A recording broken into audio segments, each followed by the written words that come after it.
Кудайдын чакырыгы 13 март.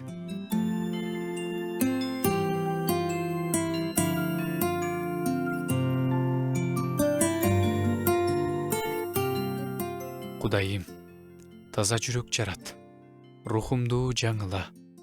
Сиздерде кандай билбейм, бирок мен ушул сыйынууну бат-баттан айтып турам.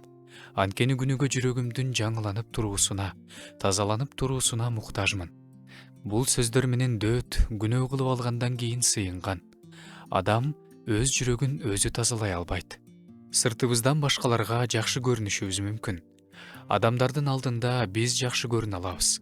Күнөөлөрдү жашырып кое алабыз. Бирок жүрөктү көрө алган жалгыз Кудай. Ал гана жүрөктү өзгөртө алат. Ыйса Машаякта айткан: адамдын ичинен, жүрөгүнөн ар кандай жаман ойлор, көрө албастык, текебердик, жаман каалоолор чыгат. Ошондуктан адамдын эң чоң көйгөйү жүрөк маселеси. Кудай жүрөккө карайт. Адам болсо көбүнчө сыртына, байлыкка, абройго карайт. Адам кооз сүйлөшү мүмкүн, аябай кызмат кылышы мүмкүн, ырдап, узакка чейин сыйынышы мүмкүн. Бирок Кудайдан жүрөк алыс болсо, анын баары Кудайга жагымсыз. Таза жүрөк чынчыл, момун, Кудайды издеген жүрөк, күнөөнү жек көргөн жүрөк. Дөөт күнөөсү ашкере болгондо актанган жок, башкаларды күнөөлөгөн жок. Ал жөн гана мындай деген: мен Теңирге каршы күнөө кетирдим.